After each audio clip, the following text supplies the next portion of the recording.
আচ্ছা, আমি অডিবল? একটু কেউ কনফার্ম করবি? হ্যালো? হ্যাঁ স্যার, শোনা যাচ্ছে। ওকে।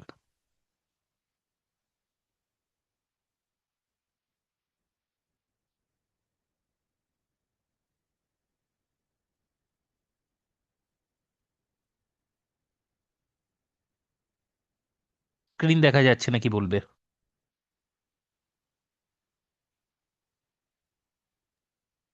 হ্যাঁ।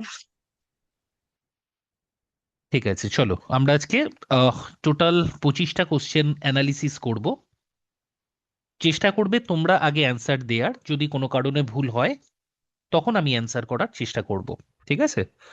প্রথম তোমাকে অ্যান্সার করতে হবে, আমি উত্তর বলে দেব না। তাহলে প্রথম যে প্রশ্নটা আছে, প্রশ্নটা বলছে যে one who acquires a bad name, অর্থাৎ যে বাজে নাম অ্যাকুয়ার করেছে। অ্যাকুয়ার করা মানে কি? অর্জন করা বা গ্রহণ করা। তো তাকে চারটে অপশন তোমরা দেখতে পাচ্ছ।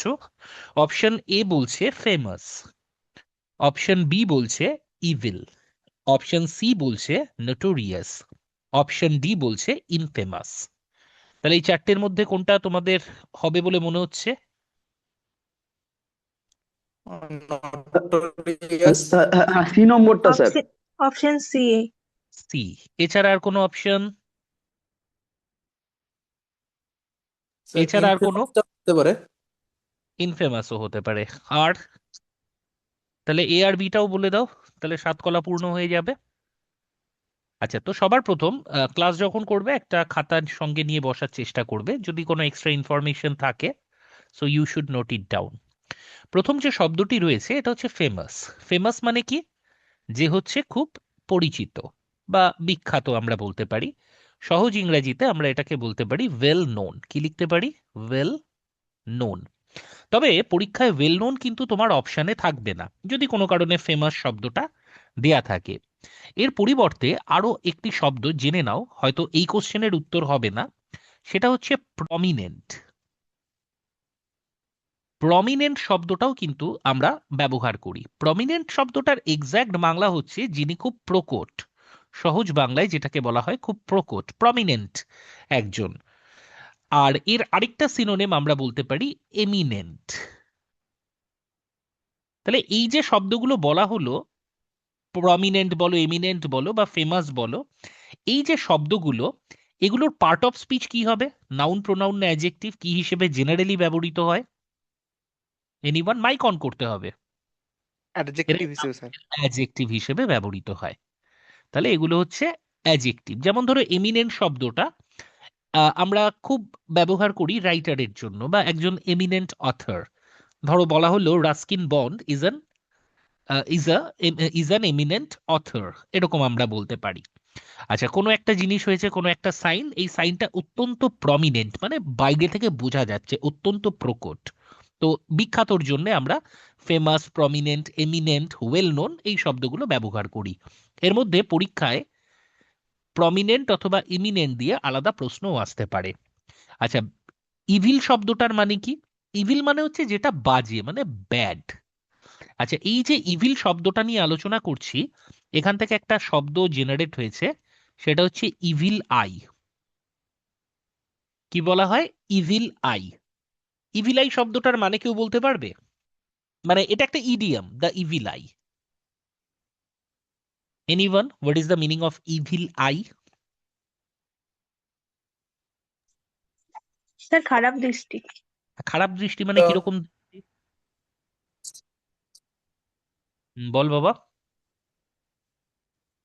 মানে নজর দেওয়া স্যার, যে বলে না যে অ্যাকচুয়ালি এটাকে সহজ বাংলায় মানে বললে অশুভ দৃষ্টি। হ্যাঁ হ্যাঁ। মানে দেখবে অনেকের দৃষ্টি এতটাই খারাপ, তোমার দিকে তাকালো তোমার ক্ষতি হয়ে গেল। অ্যাকচুয়ালি এগুলো সবই সুপারস্টিশন, কিন্তু অনেকের নজরে এমন কিছু প্রভাব থাকে যেটা তোমার ভেতরটাকে, মানে তোমার ভেতরে যত পজিটিভিটি আছে সেটাকে সাক করে নেবে। তো এই ধরনের অশুভ দৃষ্টি, কুনজর, এটা মানে কিন্তু কারোর দিকে খারাপ ভাবে তাকানো এটা নয়, সেটা আলাদা জিনিস। ধরো অনেকে হয় না যে একটা লাস্টফুল আইতে কোনো মেয়ে বা মহিলার দিকে তাকাচ্ছে, ইভিল আই সেটা নয়। ইভিল আই হচ্ছে সাধারণত আমরা বলি না যে হিন্দিতে একটা কথা উস্কা হা লাগা, তার মানে কি, অন্যের একটা দীর্ঘশ্বাস লেগে গেল, মানে তোর ক্ষতি হবে।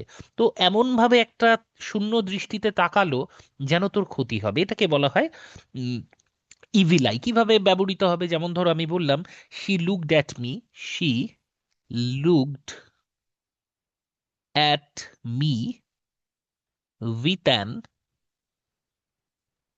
Evil I. ঠিক আছে, মানে সেই রকম একটা খারাপ দৃষ্টি, একটা শূন্য দৃষ্টি, একটা অশুভ দৃষ্টি নিয়ে আমার দিকে তাকালো। এইবার এই যে প্রশ্নটা দিয়েছে ওয়ান হু অ্যাকুয়ার্ডস ব্যাড নেম, তার মানে হচ্ছে যিনি ফেমাস তিনি সবার কাছে ভালোর জন্য পরিচিত, আর যিনি খারাপের জন্য পরিচিত তাকে কি বলা হবে? তার দুটোই উত্তর হতে পারে, নোটোরিয়াসও হতে পারে, ইনফেমাসও হতে পারে। তাহলে অপশন সি এবং ডি দুটোই অ্যান্সার হতে পারে। কিন্তু যদি কোনো কারণে অপশানে দুটো দিয়ে দেয়, জেনারেলি মানে ওয়েস্ট বেঙ্গলের পরীক্ষাগুলোতে বেশি দেয়, বিসিএস এর ক্ষেত্রেও দিয়ে দেয়, সেটা কি যে দুটো উত্তর দুটোই ঠিক, তখন আমাদের একটু চেক করতে হয় দুটোর মধ্যে কোন উত্তরটাকে আমরা গ্রহণ করব। তো নোটোরিয়াস বলতে বোঝায় হচ্ছে যে অত্যন্ত বেয়াদব টাইপের, ঠিক আছে। আর ইনফেমাস শব্দটার মানেই হচ্ছে ফেমাস ফর ব্যাড থিংস। কি বললাম? Famous for bad thing, famous for bad thing বলতে পারো, বা ব্যাড ডিডস বলতে পারো। এই ডিডস মানে কি, খারাপ কাজের জন্য যে ফেমাস। তাহলে সরাসরি যদি নটোরিয়াস আর ইনফেমাস দুটোই অপশনে থাকে, তাহলে তোমাদের অ্যান্সার করবে কি? অ্যান্সার করবে ইনফেমাস। নটোরিয়াস মানেও কিন্তু খারাপের জন্য পরিচিত, কিন্তু এখানে তো দুটোই উত্তর, তুমি তো অপশন সি অ্যান্ড ডি, ব্যাংকের মতো তো আর অপশন দেয়া থাকবে না যে option C and D are answers, এরকম তো দেয়া থাকবে না। You have to pick any one, in that case you will choose infamous. তাহলে তখন নটোরিয়াসের মানে কি হবে? বেয়াদব। ক্লিয়ার? প্রথম কোশ্চেন নিয়ে কারুর কিছু কোয়ারিজ, কারুর কিছু জানার আছে, কোনো কনফিউশন আছে? নেই। চলে আসি 2 number question.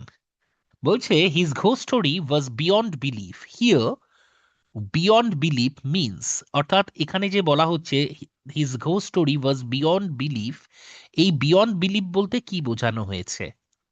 Fantastic, terrifying, incredible, imaginary? বলতে হবে তোরে বাবা। ইনক্রেডিবল।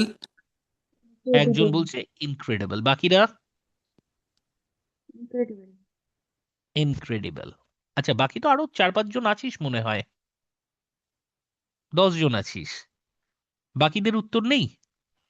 Incredible. হ্যাঁ, সি নম্বরটা স্যার মনে হচ্ছে স্যার, ইনক্রেডিবল স্যার। নাম্বারটা মনে হচ্ছে, ভেরি গুড অ্যান্সার, সি হবে ইনক্রেডিবল। তো সবার প্রথম যে শব্দটি রয়েছে সেটা হচ্ছে ফ্যান্টাস্টিক। ফ্যান্টাস্টিক বলতে যেটা বোঝায় হচ্ছে দুর্ধর্ষ। তো এখানে দুটো শব্দ হোমোনেমস, একটা হচ্ছে টেরিফিক আর একটা হচ্ছে টেরিফাইং। টেরিফিক হচ্ছে ফ্যান্টাস্টিকের সিনোনিম, ঠিক আছে। টেরিফিকটা কি? অসাধারণ, দুর্ধর্ষ, তো তাকে আমরা ফ্যান্টাস্টিক বলতে পারি। কিন্তু টেরিফাইং শব্দটার মানে বলতে পারবি? ভীতগ্রস্ত। ভীতগ্রস্ত না, ভয় দেখানোর মতো। অর্থাৎ এটার সিনোনিম আমরা বলতে পারি হরিফাইং। কি বলতে পারি? হরিফাইং। অথবা এটার আরেকটা সিনোনিম পরীক্ষায় খুব দেয়, appealing, LLING, APPALLING, appealing.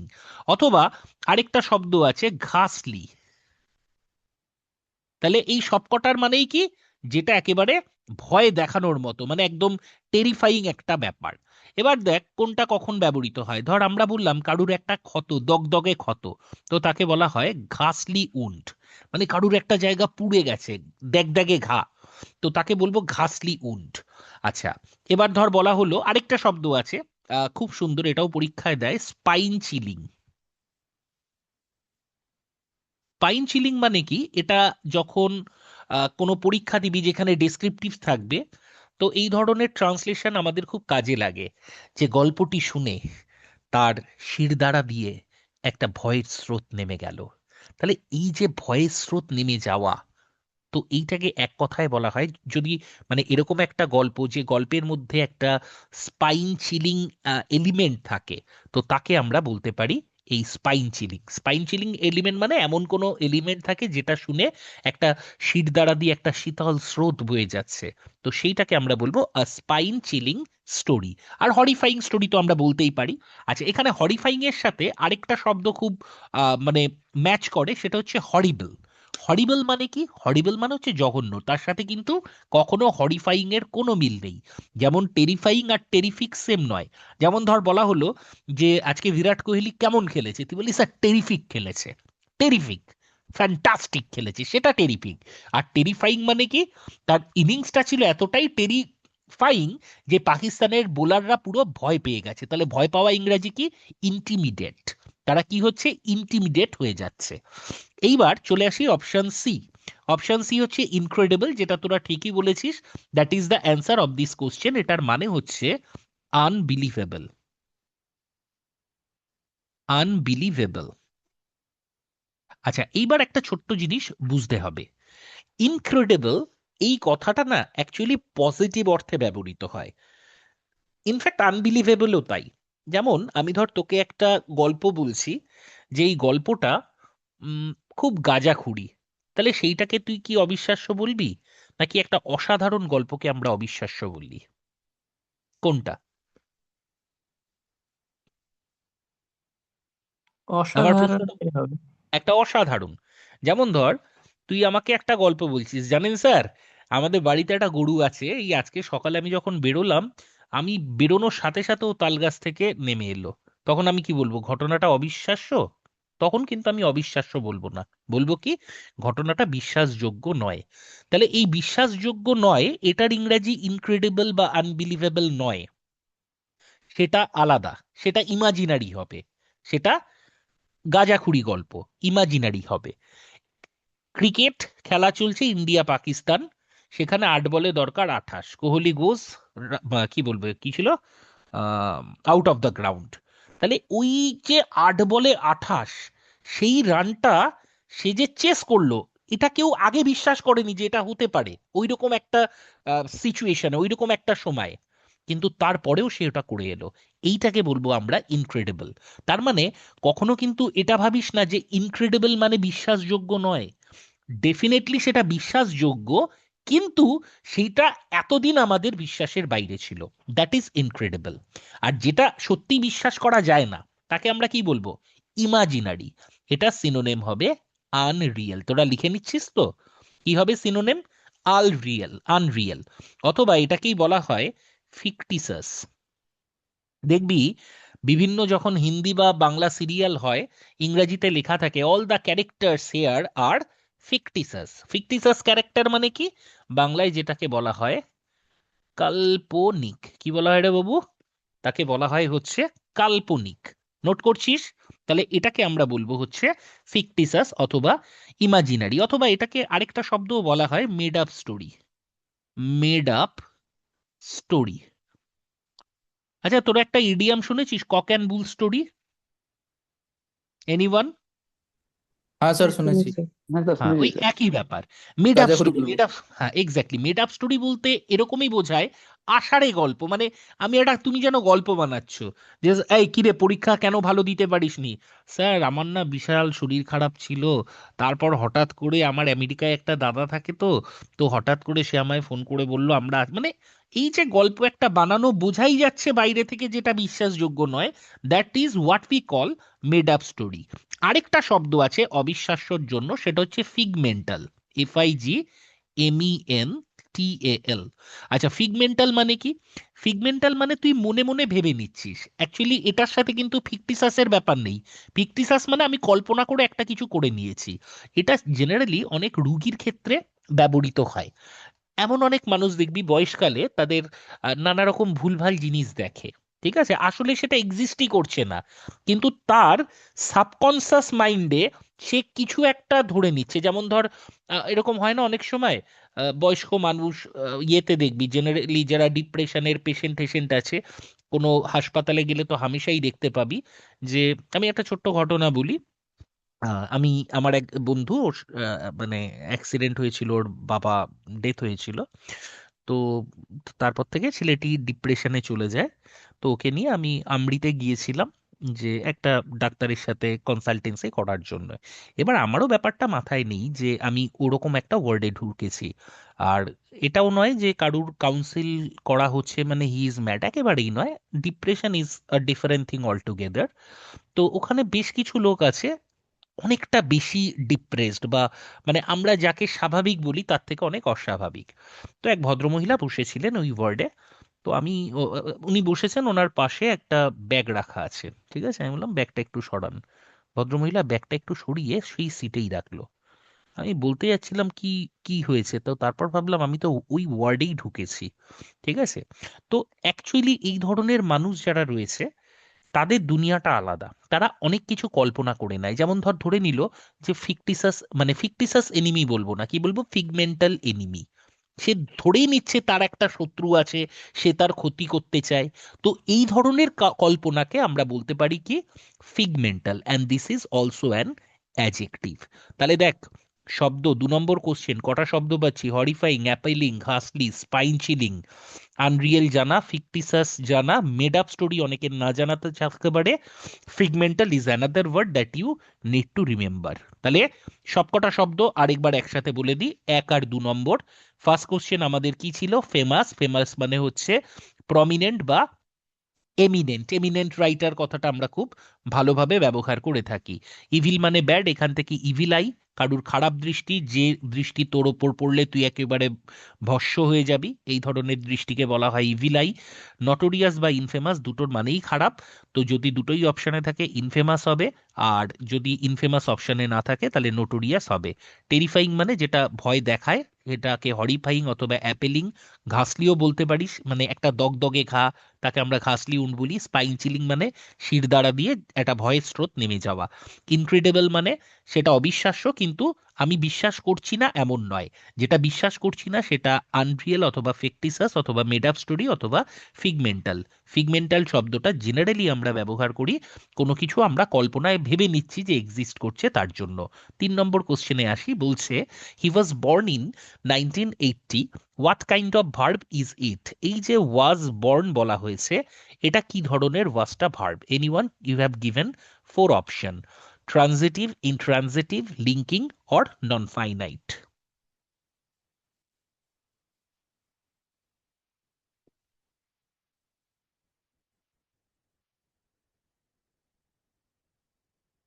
Anyone? ছেলেপুলে আছিস? উত্তর দিতে হবে তোরে বাবা।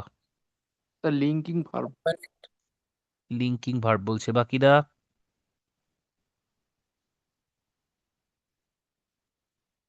নন ফাইনাইট বললাম স্যার। Non finite. আর অর্জুন, ছোটন, পারভেজ?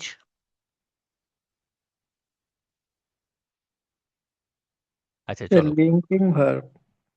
আচ্ছা সবার আগে বলো লিঙ্কিং ভার্ব জিনিসটা কি, খায় না মাথায় দেয়?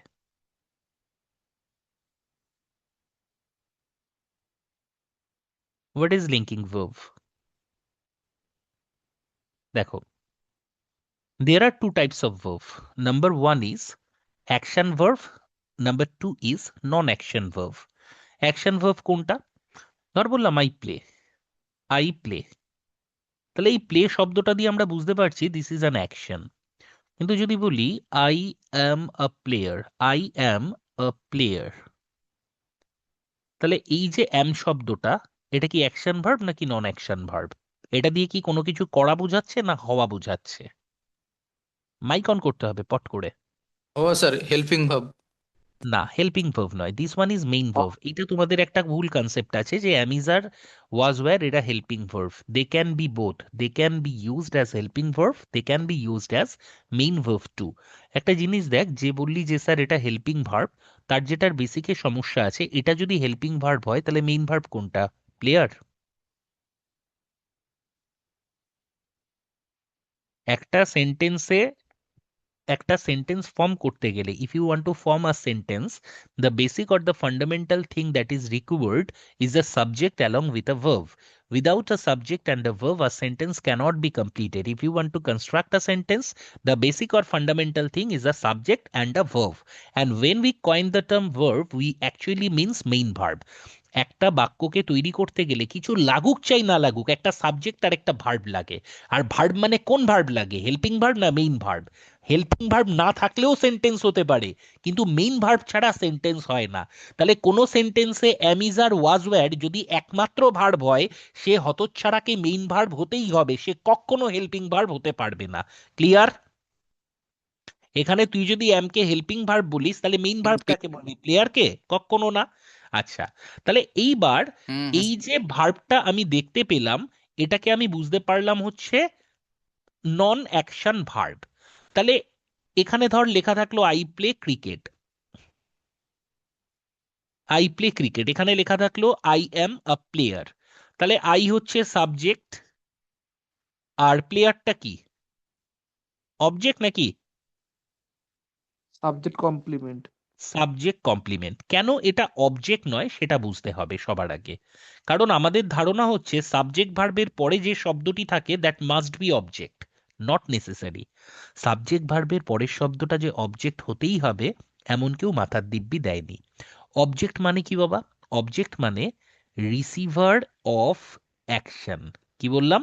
রিসিভার অফ অ্যাকশন, অর্থাৎ অ্যাকশনের রিসিভার।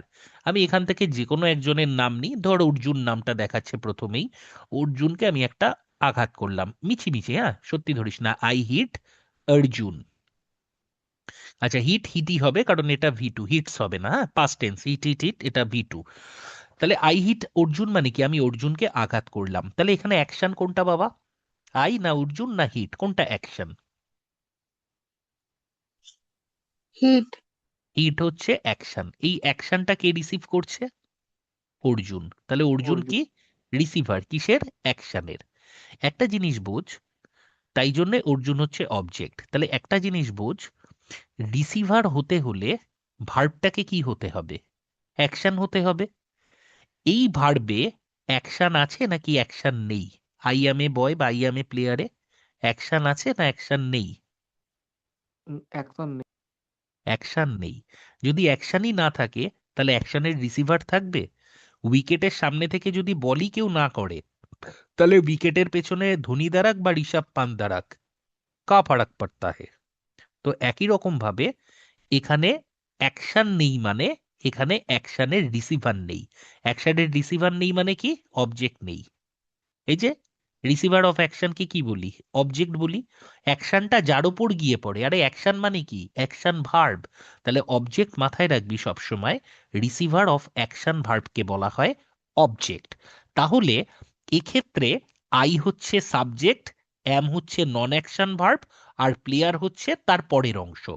এইবার এই পরের অংশটাকে সাবজেক্ট কমপ্লিমেন্ট কেন বলা হয় একবার দেখে নে।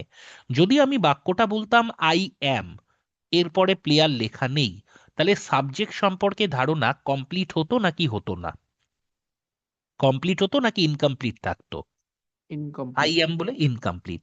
যখন আমি বললাম আই অ্যাম এ প্লেয়ার, তাহলে এ প্লেয়ার এসে সাবজেক্টকে কি করছে? কমপ্লিট করছে। যেহেতু এই অংশটা, সেটা আই অ্যাম এ প্লেয়ার হতে পারে, আই অ্যাম টল হতে পারে, আই অ্যাম এ বয় হতে পারে, এই যে অংশটা নন অ্যাকশন ভার্বের অংশটা যেহেতু সাবজেক্ট সম্পর্কে ধারণাটাকে কমপ্লিট করছে, that is why it is called subject complement. কি বলা হয় এটাকে? Subject complement. আর এই যে নন অ্যাকশন ভার্ব, এই যে নন অ্যাকশন ভার্বের কথা বলা হচ্ছে, এ কি করছে? সাবজেক্ট আর সাবজেক্ট কমপ্লিমেন্টের মধ্যে একটা যোগসূত্র তৈরি করছে। এই যোগসূত্রকেই ইংরেজিতে কি বলে? লিঙ্ক করে দিচ্ছে, লিঙ্ক আপ করে দিচ্ছে। যেহেতু এই ভার্বটা সাবজেক্ট এবং সাবজেক্ট কমপ্লিমেন্টের মধ্যে লিঙ্ক আপ করছে, সেই নাম অনুসারে এই ভার্বটাকে বলা হয় linking verb. Clear? Linking verb clear তো? হ্যাঁ স্যার। যে ভার্ব হ্যাঁ নন স্যার। অ্যাকশন ভার্ব সাবজেক্ট এবং তার কমপ্লিমেন্টের মধ্যে লিঙ্ক করছে তাকে বলা হয় লিঙ্কিং ভার্ব। এবার প্রথম পয়েন্টে চলে যাই, ট্রানজিটিভ ভার্ব। ট্রানজিটিভ ভার্ব যে কোনো বইতে লেখা দেখবি, ট্রানজিটিভ ভার্ব হচ্ছে যে ভার্বের অবজেক্ট থাকে। এবার সবার প্রথম ট্রানজিটিভ ভার্ব হতে গেলে আমরা ধরে নেব সেটাকে অ্যাকশন ভার্ব হতে হবে। ধর আমি বললাম আই হিট অর্জুন, তুই বলতে পারিস যে স্যার আই হিট অর্জুন, তাহলে অর্জুন অবজেক্ট, তাই ট্রানজিটিভ। বিষয়টা তা নয়। সবার প্রথম দেখ এখানে হিটটা কি, অ্যাকশন। এই হিটটা কি, অ্যাকশন। এই অ্যাকশনটা কার উপর ট্রান্সফার হয়েছে? এই যে অ্যাকশনটা আমি করলাম কার উপর ট্রান্সফার হয়েছে বল? অর্জুনের উপর। অর্জুনের ওপর। তাহলে এই যে অ্যাকশন ভার্বটা নিজের অ্যাকশনটাকে অন্যের ওপর ট্রান্সফার করতে সক্ষম নাকি সক্ষম না? সক্ষম। তাহলে যে ভার্ব নিজের অ্যাকশন অন্যের ওপর ট্রান্সফার করতে পারে তাকে বলা হয় ট্রানজিটিভ। তার মানে ট্রান্সফার করতে পারলে ট্রানজিটিভ। ধর আমি বললাম আই ওয়েন্ট দেয়ার, তাহলে এই যে ওয়েন্ট এটাও তো অ্যাকশন ভার্ব, কিন্তু এই অ্যাকশনটা অন্যের ওপর বা অন্য কোনো কিছুর ওপর কি ট্রান্সফার হচ্ছে নাকি bounce back to the subject? সেটা সাবজেক্টেরই কাজটা হচ্ছে। আই ওয়েন্ট দেয়ার, তাহলে আমি অন্য জায়গায় চলে গেলাম। তাহলে এক্ষেত্রে ভার্বটা নিজের অ্যাকশনটা অন্যের ওপর ট্রান্সফার করতে পারছে না, তাহলে ট্রান্সফার করতে পারছে না, তাই ইনট্রানজিটিভ। ইন মানে হচ্ছে নট, দেখবি ক্যাপাবেল ইনক্যাপাবেল, এবিলিটি ইনএবিলিটি, তার মানে কি নট এবিলিটি বা নো এবিলিটি, তাকে বলা হয় ইনএবিলিটি। তাহলে যে ভার্ব নিজের অ্যাকশন অন্যের উপর ট্রান্সফার করতে পারে তাকে আমরা বলবো ট্রানজিটিভ, আর যে ভার্ব নিজের অ্যাকশন অন্যের উপর ট্রান্সফার করতে পারে না তাকে বলবো ইনট্রানজিটিভ ভার্ব। এইবার দেখ এখানে আমি বললাম কি, এই যে অ্যাকশনটা অন্যের উপর ট্রান্সফার হলো, তো তাহলে ট্রান্সফার হলো মানে কি? একজন ট্রান্সফার করলে একজন কি করবে? রিসিভ করবে, তাহলে অর্জুনটা হচ্ছে অবজেক্ট। তাহলে ঘুরিয়ে লেখা থাকে অবজেক্ট থাকলে ট্রানজিটিভ আর অবজেক্ট না থাকলে ইনট্রানজিটিভ।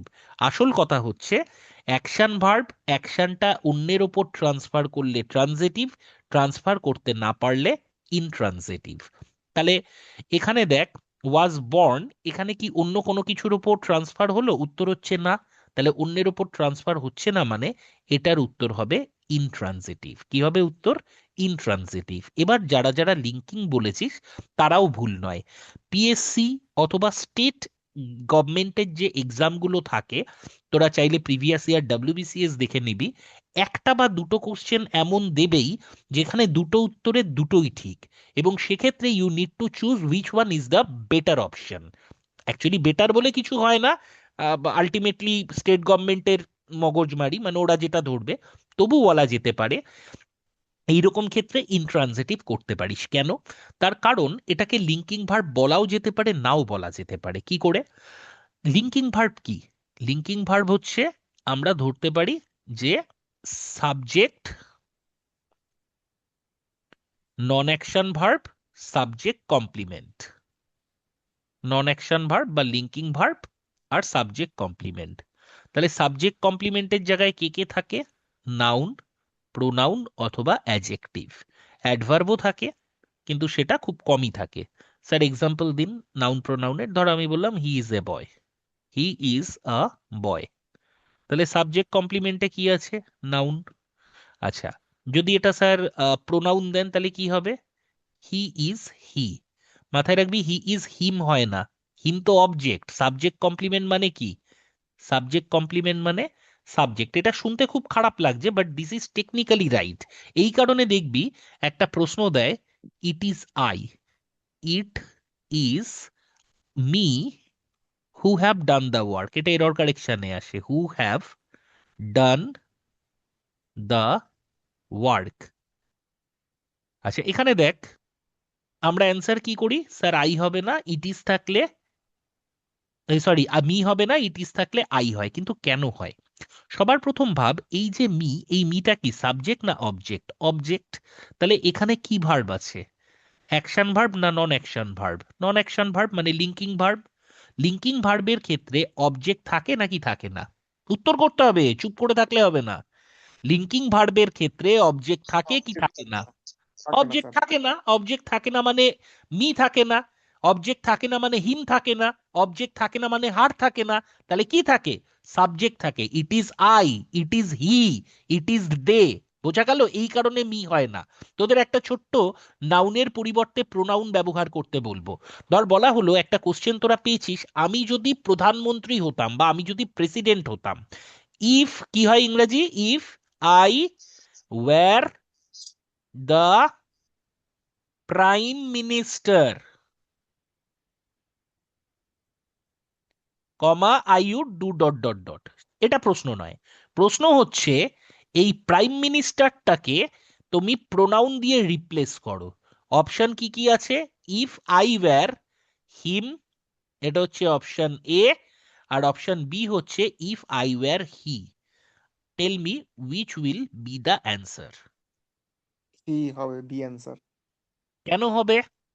তার কারণ হচ্ছে এই যে হিম, এই হিমটা হচ্ছে অবজেক্ট, আর এই যে হি, এই হিটা হচ্ছে সাবজেক্ট। এইখানে রয়েছে নন অ্যাকশন ভার্ব। কি রয়েছে? নন অ্যাকশন ভার্ব বা লিঙ্কিং ভার্ব। আর অবজেক্ট মানে রিসিভার অফ দ্য অ্যাকশন। তাহলে এখানে তো অ্যাকশনই নেই, তাহলে অ্যাকশনের রিসিভার এখানে থাকবে না। আর অ্যাকশনের রিসিভার থাকবে না মানে অবজেক্ট থাকবে না। আর অবজেক্ট থাকবে না মানে হিম থাকবে না, মি থাকবে না, হার থাকবে না, দেম থাকবে না, আস থাকবে না। কি থাকবে? সাবজেক্টিভ কেস থাকবে। হি থাকবে, আই থাকবে, ইউ থাকবে, দে থাকবে, শি থাকবে। ক্লিয়ার? এই কারণে হয় ইফ আই ওয়্যার হি। আর এখানে কেন ওয়্যার হলো, এটা কখনো যখন একটু অ্যাডভান্স লেভেল মোড পড়াবো, this is actually past subjunctive mode, imaginary সেন্টেন্সে ব্যবহৃত হয়। এটা নিয়ে পরে ডিসকাশন করব, কারণ আমাদের একটা কোশ্চেন আলোচনা করতেই কিন্তু 5-7 মিনিটের বেশি সময় লেগে যাচ্ছে। সেটা তোরা বলবি যে স্যার আপনি শুধু অ্যান্সার বলে চলে যান, সেটা একটা পড়ানো হয়। আরেকটা হচ্ছে ইন ডিটেল পড়ানো, যে এমসিকিউ এর মাধ্যমেই আমি পুরো চ্যাপ্টারটাকে ব্রাশ আপ করে নেব। কোনো জায়গায় যদি কনফিউশন থাকে সেটাও আমি বুঝে নেব। তো বুঝতে কোনো অসুবিধা হচ্ছে না তো, যে কেন আমরা এটাকে মানে লিঙ্কিং ভার্বও বলতে পারি?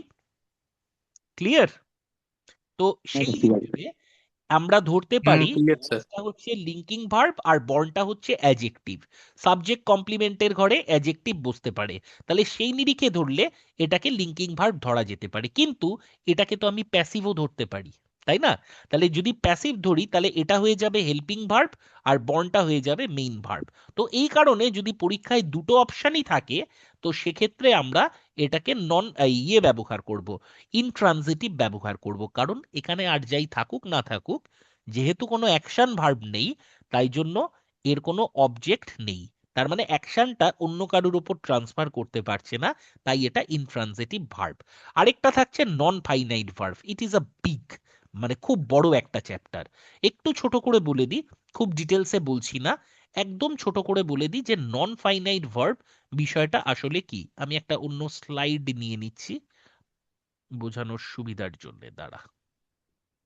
দেখ, non finite verb, non finite, কেউ আমায় বলবি নন ফাইনাইট ভার্ব কি? এনিওয়ান, যে কজন আছিস, what is non finite verb? Sujana, Parvez, Halima, Chhoton, Arjun, Archana, Tanmoy. Non finite verb কি রে বাবা? মাইক অন করতে পারিস।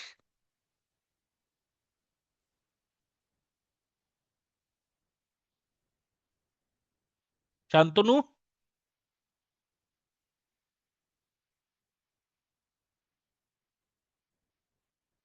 এরকম তো উত্তর না দিলে হবে না। জানি না বললে স্যার জানি না বলবি, কিন্তু তোরা জানিস আমি জানি।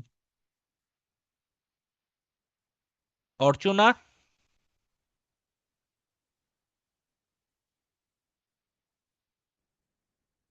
হালিমা।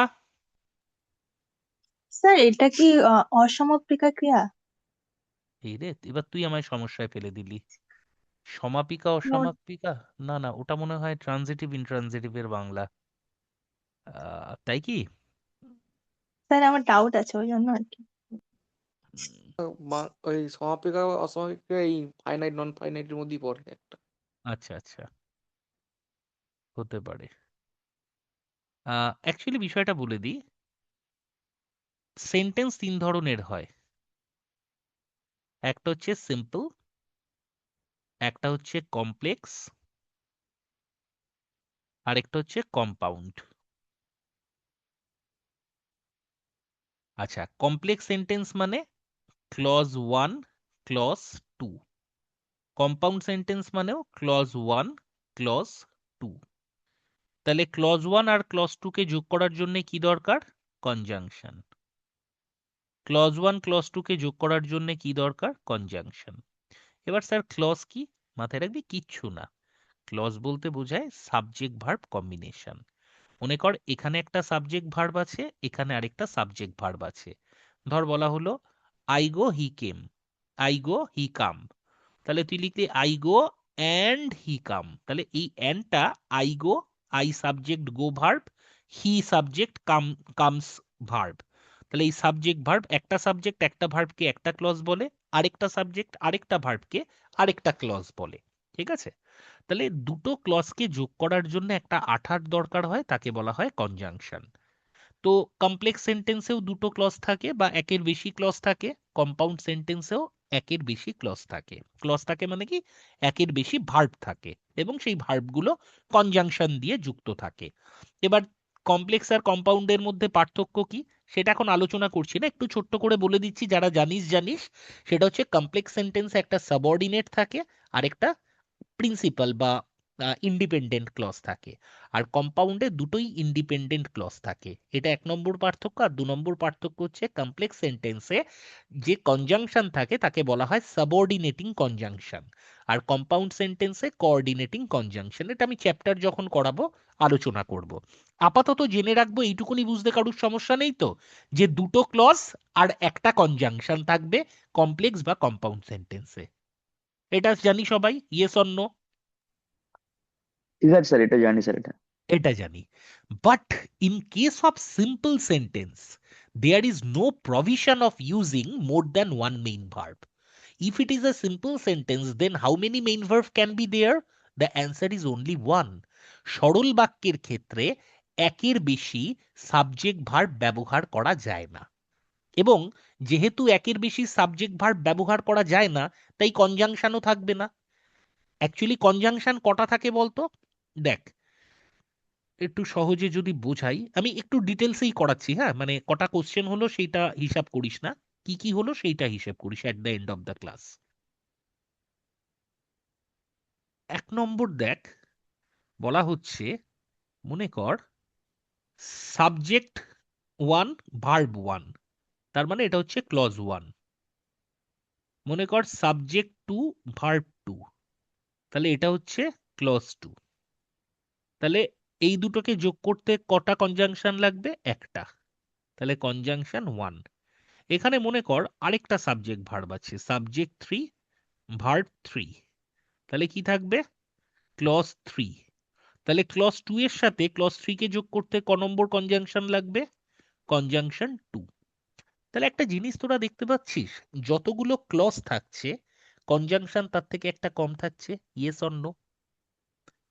তুই আবার একটা হ্যাঁ স্যার। ক্লজ যোগ কর, আবার একটা কনজাংশন যোগ করতে হবে।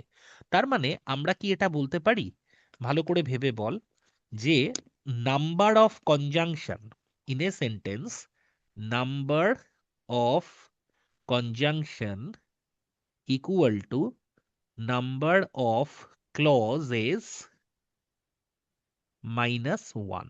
বলতে পারি কি পারি না?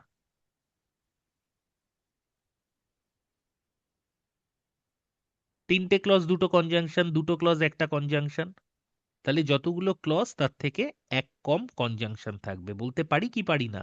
উত্তর করতে হবে, নাহলে আমি এগোবো না। না না হ্যাঁ স্যার, ঠিক স্যার। আছে স্যার, হ্যাঁ স্যার। বলতে পারি। তাহলে সিম্পল সেন্টেন্সে ক্লজ কটা থাকে? একটা। তাহলে 1 - 1 ইকুয়াল টু 0 কনজাংশন থাকবে। এটাই আমি বললাম সিম্পল সেন্টেন্সে কনজাংশন থাকে না। এইটা হচ্ছে তার রিজন, কারণ এখানে আমার যুক্ত করারই কিছু থাকে না। এখানে তোর পাত্রপাত্রী নেই, সুতরাং ঘটকেরও দরকার নেই, বিষয়টা সেরকম। এইবার এইরকম অনেক সিচুয়েশন আসে যে আমাকে সিম্পল সেন্টেন্স মানে কোনো কনজাংশন নেই, কিন্তু এমন দুটো শব্দ আমি ব্যবহার করলাম যে আমার দুখানা ভার্ব চলে এলো। এইটা তো সমস্যা। কারণ সরল বাক্য হলে কনজাংশন না লিখলে আমি এক সেন্টেন্সে দুটো ভার্ব লিখতে পারবো না। একটা সেন্টেন্স ধর দিল আই ওয়ান্ট গো, হ্যাঁ আমি জানি তুই বলবি যে sir I want to go, কিন্তু কেন টু হলো এটা আমি বোঝাতে চাইছি। একটা সেন্টেন্স বলা হলো আই ওয়ান্ট গো। এইবার দেখ, আই হচ্ছে সাবজেক্ট, ওয়ান্ট হচ্ছে ভার্ব, গো হচ্ছে আবার ভার্ব, সেন্টেন্সে কোনো কনজাংশন নেই। তাহলে সেন্টেন্সে কনজাংশন নেই মানে কমপ্লেক্স অথবা কম্পাউন্ড দুটো হতে পারে না। তাহলে কনজাংশন না থাকলে this is an example of simple sentence. আর সিম্পল সেন্টেন্স যদি হয় তাহলে দুটো ভার্ব থাকতে পারে না। এবার আমি কি করব? তো মাথায় রাখবি, যদি এইরকম সিচুয়েশন থাকে তাহলে আমি দুটো ভার্বের মধ্যে একটা ভার্বকে কেটে দেব। তাহলে গোকে কেটে দিলে আই ওয়ান্ট হলো, কিন্তু তাতেও সমস্যা। কেন সমস্যা? তার কারণ হচ্ছে মানে বদলে যাবে। আমাকে এমন কিছু করতে হবে যাতে সাপও মরবে লাঠিও ভাঙবে না। অর্থাৎ গো থাকবে কিন্তু ভার্ব কটা থাকবে? একটা থাকবে। সেটা কিভাবে সম্ভব? দুটো ভার্বের মধ্যে একটা ভার্বকে আমি যদি অন্য কোনো পার্ট অফ স্পিচে কনভার্ট করে দিই, কটা ভার্ব আছে? দুটো ভার্ব আছে। দুটো ভার্বের মধ্যে একটা ভার্বকে আমি যদি আইদার নাউনে কনভার্ট করি অথবা অ্যাডজেক্টিভে কনভার্ট করি, তাহলে কটা ভার্ব পড়ে থাকবে? বল বল বল। একটা। একটাই sir. That is what I wanted, সেটাই তো আমি চাইছিলাম। আমি জানি in case of simple sentence there is no provision of using more than one main verb. If there are two main verbs, I have to switch one of them into some other part of speech. We can either convert it into a noun or an adjective. বোঝা গেল? তাহলে সরল বাক্যের ধর্ম রক্ষা করার জন্য, মানে এক বনে যেমন দুটো সিংহ থাকতে পারে না, একটা সিংহকে বসিয়ে দেয়া হয় যে ভাই তুই সিংহ নয় তুই শেয়াল, তো সেরকমই সরল বাক্যে তুই দুটো মেইন ভার্ব রাখতে পারবি না। ওই সরল বাক্য এই বিষয়টাকে রাখার জন্য একটা ভার্বকে তোর নাউনে অথবা অ্যাডজেক্টিভে রূপান্তরিত করা হয়। এই ভার্বকে নাউনে বা অ্যাডজেক্টিভে রূপান্তরিত করাকে বলা হয় হচ্ছে নন ফাইনাইট ভার্ব। বইতে কি লেখা থাকে দেখ, বইতে তোরা যদি পড়িস এই কথাটা লেখা থাকে যে ফাইনাইট ভার্বে মানে টেন্সের অ্যাপ্লিকেশন হয়, নন ফাইনাইটে টেন্সের অ্যাপ্লিকেশন হয় না। এটা 1 নম্বর পার্থক্য। 2 নম্বর পার্থক্য, ফাইনাইট ভার্ব সাবজেক্টের দ্বারা প্রভাবিত হয়, নন ফাইনাইট ভার্ব সাবজেক্টের দ্বারা প্রভাবিত হয় না। এটা অ্যাকচুয়ালি ফাইনাইট ভার্ব আর নন ফাইনাইট ভার্বের বৈশিষ্ট্য, বাট সেটা তার ডেফিনিশন বা সেইটার সম্পর্কে ধারণা নয়, ওটার একটা ফিচার বলতে পারিস। অ্যাকচুয়ালি নন ফাইনাইট ভার্ব কি? সরল বাক্যে দুটো ভার্বের জায়গা নেই, তাই একটা ভার্বকে আমরা এমন ভাবে লিখি যাতে বাক্যে তারা নাউন অথবা অ্যাডজেক্টিভ হিসেবে ব্যবহৃত হয়। এই ফাইনাইট ভার্বকে অ্যাডজেক্টিভ অথবা নাউনে রূপান্তরিত করার পদ্ধতিকে বলা হয় নন ফাইনাইট ভার্ব। এইবার আমি কি করে ফাইনাইট ভার্বকে নন ফাইনাইটে রূপান্তরিত করব সেইটা চলো একবার একটু দেখে নিই। সেইটা তো আমার একটু বোঝা দরকার।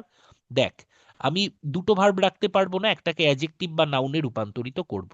নাউনে রূপান্তরিত করার মানে ভার্বকে নাউনে রূপান্তরিত করার দুটো পদ্ধতি আছে। কি সেটা? সেটা হচ্ছে ওই ভার্বের সাথে আইএনজি যোগ করে দে অথবা ওই ভার্বের আগে টু বসিয়ে দে। আমি একটা শব্দ নিলাম গো, মনে কর গো ভার্ব, কিন্তু সেন্টেন্সে আমি গোটাকে কি করতে চাইছি? নাউনে রূপান্তরিত করতে চাইছি। তাহলে সেন্টেন্সে আমি সেটাকে লিখব গোয়িং অথবা আমি লিখব টু গো। ঠিক আছে? তাহলে যদি গোয়িং হিসেবে আমি লিখি, ইংরেজিতে এটাকে বলা হয় জিরান্ট। কি বলা হয়? জিরান্ট। তাহলে নন ফাইনাইট ভার্বের 1 নম্বর উদাহরণ কি? জিরান্ট। আর যদি ভার্বের আগে টু বসিয়ে সেটাকে নাউনে রূপান্তরিত করি, তাকে বলা হবে ইনফিনিটিভ। তোদের অনেকের মনে হবে স্যার এটা নন ফাইনাইট ভার্ব না ইনফিনিটিভ। অ্যাকচুয়ালি নন ফাইনাইট ভার্বের ক্যাটাগরি হচ্ছে ইনফিনিটিভ। এটা হচ্ছে নন ফাইনাইট ভার্বের ক্যাটাগরি জিরান্ট। জিরান্ট বল ইনফিনিটিভ বল সবই হচ্ছে নন ফাইনাইট ভার্ব। তাহলে এটা গেল একটা রাস্তা। আরেকটা কি? আরেকটা হচ্ছে ভার্বকে অ্যাডজেক্টিভে রূপান্তরিত করব। ভার্বকে অ্যাডজেক্টিভে রূপান্তরিত করার দুটো পদ্ধতি আছে। এক হচ্ছে ভার্বের সাথে আইএনজি যোগ করে দাও, অথবা ভার্বের সাথে ইডি মানে ভার্বের থার্ড ফর্ম গো ওয়েন্ট গান ওই 3 নম্বর ফর্মটা যোগ করে দাও। আমি গো শব্দটা নিয়েই দেখাই, তোদের বুঝতে সুবিধা হবে। মনে কর তোকে দেয়া আছে হচ্ছে গো, তাহলে এক্ষেত্রে কি হবে অ্যান্সার? গোয়িং। আর এক্ষেত্রে কি হবে অ্যান্সার? গন। তাহলে যদি গোয়িংটা হয় এটাকে আমরা বলবো প্রেজেন্ট পার্টিসিপল, আর এটাকে বলবো পাস্ট পার্টিসিপল। তোদের অনেকের মনে হবে যে স্যার গোয়িং তো একটু আগে আপনি বললেন জিরান্ড। এইখানে যে জিনিসটা মাথায় রাখতে হবে, যদি গোয়িং শব্দটা সেন্টেন্সের নাউন হিসেবে ব্যবহৃত হয়, কি হিসেবে বাবা? নাউন হিসেবে ব্যবহৃত হয়, তাহলে সেটা জিরান্ড। আর গোয়িং শব্দটা সেন্টেন্সে যদি অ্যাডজেক্টিভ হিসেবে ব্যবহৃত হয় তাহলে সেটা প্রেজেন্ট পার্টিসিপল। এক্সাম্পল দিই তাহলে বুঝতে সুবিধা হবে। ধর আমি বললাম যে আহ, ধর গোয়িং না আমি একটা শব্দ নিলাম ওয়াক, তাহলে সেখান থেকে আমি তৈরি করলাম ওয়াকিং। লিখলাম walking is good for health. আর 2 নম্বর লিখলাম আই স হিম ওয়াকিং। আচ্ছা, বেসিক এইটুকুনি ক্লিয়ার রাখতে হবে। নাউন মানে হচ্ছে সেটা ওয়াটের উত্তর, ঠিক আছে? ওয়াট, হু অথবা হুমের উত্তরকে বলা হয় নাউন অথবা প্রোনাউন। আর হাউ এর উত্তর হচ্ছে অ্যাডজেক্টিভ, মানে নাউনকে হাউ দিয়ে প্রশ্ন করলে। তুই যদি ভার্বকে হাউ দিয়ে প্রশ্ন করিস বা অ্যাডজেক্টিভকে হাউ দিয়ে প্রশ্ন করিস তাহলে তুই অ্যাডভার্ব অফ ম্যানার পাবি। এটা অনেকে কনফিউশন হবে, স্যার আমরা তো জানি হাউ মানে অ্যাডভার্ব অফ ম্যানার, ভার্বকে হাউ দিয়ে প্রশ্ন করলে অ্যাডভার্ব পাবি, কিন্তু নাউন বা প্রোনাউনকে হাউ দিয়ে প্রশ্ন করলে you will get an adjective, ঠিক আছে? তাহলে প্রথম সেন্টেন্সে ওয়াকিংকে কি দিয়ে প্রশ্ন করে উত্তর পাচ্ছিস? যে how is good, how is good for health না what is good for health, কোনটা? What is? What is. So What this is, is sir? What is? Noun and this is gerund. I saw him walking. I saw him what? না I saw him how? আমি তাকে কি দেখেছি না আমি তাকে কেমন অবস্থায় দেখেছি? How? হাউ। তাহলে এটা হচ্ছে অ্যাডজেক্টিভ, তাহলে এটা হচ্ছে প্রেজেন্ট পার্টিসিপল। আবার ধর আমি লিখলাম আই অ্যাম ওয়াকিং, তাহলে এখানে এটা না জিরান্ড হবে না প্রেজেন্ট পার্টিসিপল হবে, এটা হচ্ছে ভার্ব হবে। তার মানে একটা ছোট্ট জিনিস আমরা মাথায় রাখবো, ভার্ব প্লাস আইএনজি 3টে জিনিস হতে পারে। কি বললাম বাবা? ভার্ব প্লাস আইএনজি 3টে জিনিস হতে পারে। ভার্ব প্লাস আইএনজি 3টে জিনিস হতে পারে। 1 ভার্ব হতে পারে, 2 নাউন হতে পারে, 3 অ্যাডজেক্টিভ হতে পারে। যদি ভার্ব হয় তাকে ভার্ব বলবো, যদি নাউন হয় তাকে জিরান্ড বলবো, আর যদি অ্যাডজেক্টিভ হয় তাহলে কি বলবো বল বাবা? Present participle. Present participle. এইবার দেখ, ভার্বটা চেনা খুব সোজা। সেটা কি? সেটা হচ্ছে ভার্ব প্লাস আইএনজি যদি ভার্ব হয় তার আগে ডেফিনেটলি একটা হেল্পিং ভার্ব থাকবে, ইংরেজিতে যেটাকে ভালো ভাষায় বলা হয় অক্সিলারি ভার্ব। তাহলে আই অ্যাম গোয়িং, তাহলে এই যে অ্যাম শব্দটা this is an example of helping verb, তাহলে গোয়িং শব্দটা হচ্ছে মেইন ভার্ব। তাহলে গোয়িং, প্লেয়িং, ডুইং, ওয়াকিং যাই বলিস না কেন তার আগে যদি অ্যাম, ইজ, আর, ওয়াজ, ওয়্যার বা যে কোনো হেল্পিং ভার্ব থাকুক, হ্যাভ বিন, হ্যাজ বিন যাই থাকুক না কেন, দেন ইট ইজ ভার্ব। ওয়াকিং শব্দটা তখন ভার্ব। কিন্তু এই দুটো সেন্টেন্সে যে walking is good for health অথবা আই স হিম ওয়াকিং, এখানে তো আমরা কোনো রকম পাইনি, মানে হেল্পিং ভার্ব পাইনি। স্যার এই যে ইজ পেয়েছি, আরে বাবা ইজ তো পরে আছে, হেল্পিং ভার্ব তো আগে থাকে। তাহলে আমি এইটা বুঝতে পারছি এই ওয়াকিং অথবা এই ওয়াকিং মানে এই প্রথম সেন্টেন্সের ওয়াকিং অথবা এই সেকেন্ড সেন্টেন্সের ওয়াকিং, এ আর যাই হোক ভার্ব নয়। কেন? ভার্ব যদি হতো তাহলে ওয়াকিং এর আগে ইজ থাকতো, তাহলে এটা আইদার জিরান্ড অথবা পার্টিসিপল। তাহলে সেকেন্ড সেন্টেন্স ফার্স্ট সেন্টেন্সে এটা যেহেতু সাবজেক্ট বা ওয়াটের উত্তর তাই এটা নাউন, আর নাউন মানে ভার্ব প্লাস আইএনজি নাউন হলে সেটা জিরান্ড। আর দ্বিতীয় সেন্টেন্সে যেহেতু এটা হাউ এর উত্তর, আচ্ছা হাউ এর উত্তর আরেকভাবেও দেখ, আই স হিম ওয়াকিং, তুই কাকে দেখেছিস? হিমকে। হিমটা কোন পার্ট অফ স্পিচ? প্রোনাউন। এই প্রোনাউনকে কোন অবস্থায় দেখেছিস? ওয়াকিং অবস্থায় দেখেছিস। তাহলে তো তুই বলেই দিচ্ছিস এটা প্রোনাউনের অবস্থা। হিমটা তো প্রোনাউন, এটা তো সবাই জানি। আর ওয়াকিংটা কি? এই প্রোনাউনের অবস্থা। এবার অ্যাডজেক্টিভের সংজ্ঞা মনে কর। কোনো নাউন বা প্রোনাউনের, কোনো নাউন বা প্রোনাউনের, কোনো নাউন বা প্রোনাউনের দোষগুণ অবস্থা যে বোঝায় তাকে আমরা বলবো অ্যাডজেক্টিভ। তাহলে ভার্ব প্লাস আইএনজি অ্যাডজেক্টিভ হলে তাকে আমরা কি বলবো? প্রেজেন্ট পার্টিসিপল বলবো। তাহলে এখানে যে চারটে কোশ্চেন ছিল, এই চারটে কোশ্চেনের ধারণা ক্লিয়ার নাকি ক্লিয়ার নয়? যে কোনটাকে আমি বলবো হচ্ছে ট্রানজিটিভ ভার্ব, কোনটা ইনট্রানজিটিভ ভার্ব, কোনটা লিঙ্কিং ভার্ব, কোনটা নন ফাইনাইট ভার্ব। এই অবধি ক্লিয়ার? Clear sir. ক্লিয়ার। চলো পরের কোশ্চেন বলছে good computers are getting quite cheaper. তাহলে এইখানে চিপার শব্দটার পার্ট অফ স্পিচ চারটে দেয়া আছে, verb, adjective, adverb, comparative adverb. কি হবে বলো?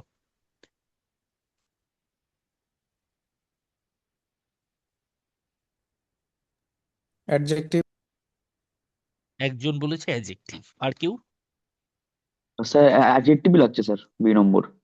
অ্যাডজেক্টিভই লাগছে, আর কেউ? আচ্ছা তোরা কমেন্টও করছিস, আমি তো দেখিনি।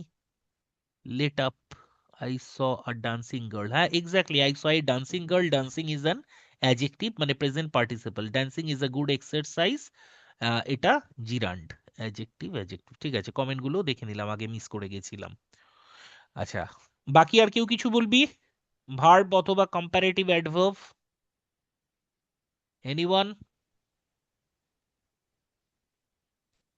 নয়, আচ্ছা এটার উত্তর অ্যাডজেক্টিভ হবে, ঠিক আছে। যদি প্রশ্নে অ্যাডজেক্টিভ এবং কম্প্যারেটিভ অ্যাডজেক্টিভ দুটোই থাকতো তাহলে উত্তর হতো কম্প্যারেটিভ অ্যাডজেক্টিভ। তাই প্রশ্ন এইভাবে দিয়ে দেবে, তোরা দেখবি স্যার বেটার বা চিপার আছে, তাহলে এটা তো কম্প্যারেটিভই হওয়া উচিত, কিন্তু এটা অ্যাডজেক্টিভ। কেন অ্যাডজেক্টিভ? দেখ, এই যে চিপার, এটা কার সম্পর্কে বলছে? গুড সম্পর্কে, নাকি কম্পিউটার সম্পর্কে, নাকি গেটিং সম্পর্কে, নাকি কোয়াইট সম্পর্কে? কোনটা চিপ বা কোনটা চিপার? ভালোটা চিপার না কম্পিউটারটা চিপার? কম্পিউটার। কম্পিউটার। তাহলে কম্পিউটার হচ্ছে নাউন। তাহলে নাউন সম্পর্কে যাই বলুক না কেন সেটা হবে অ্যাডজেক্টিভ। তাহলে কোয়াইট কার সম্পর্কে বলছে? চিপার সম্পর্কে। তাহলে এটা হচ্ছে অ্যাডভার্ব। নাউন সম্পর্কে বলেছে বলে এ অ্যাডজেক্টিভ, আর কোয়াইট অ্যাডজেক্টিভ সম্পর্কে বলেছে বলে নিজে হচ্ছে অ্যাডভার্ব। একটা ছোট্ট রুল মাথায় রাখবি, অ্যাডজেক্টিভ শুধুমাত্র দুজনের দায়িত্ব নেয়। কার কার? নাউন কেমন এইটা বলে, এবং প্রোনাউন কেমন এটা বলে। বাকি যত পার্ট অফ স্পিচ আছে সবার সম্পর্কে বলে হচ্ছে অ্যাডভার্ব।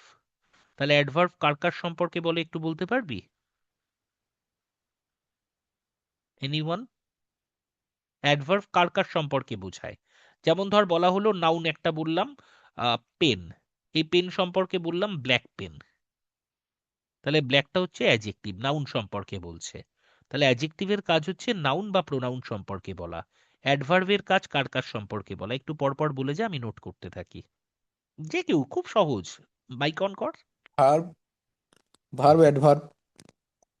ভার্ব অ্যাডভার্ব, ভার্ব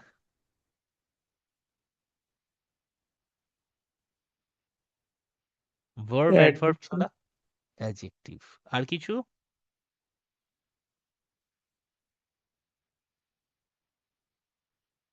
ঠিকই বলেছিস, মূলত এই তিনটে। ঠিক আছে, মূলত এই তিনটে। তবে অ্যাডভার্ব প্রিপোজিশন সম্পর্কেও বলে, কনজাংশন সম্পর্কেও বলে, এমনকি গোটা সেন্টেন্স সম্পর্কেও বলে। যদি পরীক্ষায় কখনো কঠিন প্রশ্ন আসে তাহলে বলতে পারে যে অ্যাডভার্ব কাকে কাকে কোয়ালিফাই করে না। তো সেখানে অপশন দেয়া থাকলো ভার্ব, অ্যাডজেক্টিভ, প্রিপোজিশন, কনজাংশন, আরেকটা দেয়া থাকলো ইন্টারজেকশন। মাথায় রাখবি ইন্টারজেকশনকে কোয়ালিফাই করতে পারে না অ্যাডভার্ব। কেন পারে না? কারণ ইন্টারজেকশন তো পুরো একটা সেপারেট পার্ট, একটা এক্সক্লামেটরি মার্ক দিয়ে আমরা ব্যবহার করি, হুররে, অ্যালাস, এদেরকে পারে না। এরা বাদে যত পার্ট অফ স্পিচ আছে নাউন প্রোনাউন ছাড়া, কারণ নাউন প্রোনাউনের দায়িত্ব অ্যাডজেক্টিভ নিয়ে নিয়েছে, বাকি যত আছে সবকটাকে কোয়ালিফাই বা তার সম্পর্কে বলতে পারে অ্যাডভার্ব। কারুর যদি কনফিউশন থাকে বা মনে হয় স্যার একটু দেখিয়ে দিন যে কি করে অ্যাডজেক্টিভকে কোয়ালিফাই করে, কি করে প্রিপোজিশনকে কোয়ালিফাই করে, এক্সাম্পল দিন, আমি দিয়ে দেব কারুর যদি মনে হয়। না হলে আমি 5 নম্বর কোশ্চেনে শিফট করব, কারণ আমরা অলরেডি 4টে কোশ্চেন স্যার একটু ঘন্টা লাগিয়েছি। দেখিয়ে দিলে ভালো হতো। আচ্ছা, কে বলছিস বাবা? তন্ময় স্যার। তন্ময়, আচ্ছা দেখিয়ে দিচ্ছি। দেখ, সবার প্রথম আমি একটু পরিষ্কার করে নিই, জায়গাটা বুঝতে সুবিধা হবে।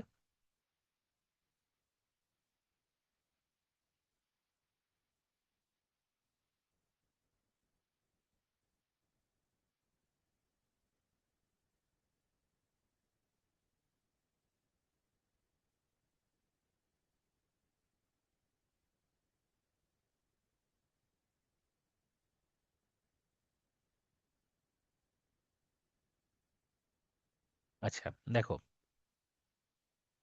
আমি কতগুলো সেন্টেন্স লিখবো, আমি সবকটাই বলে দিচ্ছি কাকে কাকে কোয়ালিফাই করতে পারে। প্রথম দেখাচ্ছি একটা অ্যাডভার্ব একটা ভার্বকে কি করে কোয়ালিফাই করে। অ্যাডভার্ব কাকে কোয়ালিফাই করছে?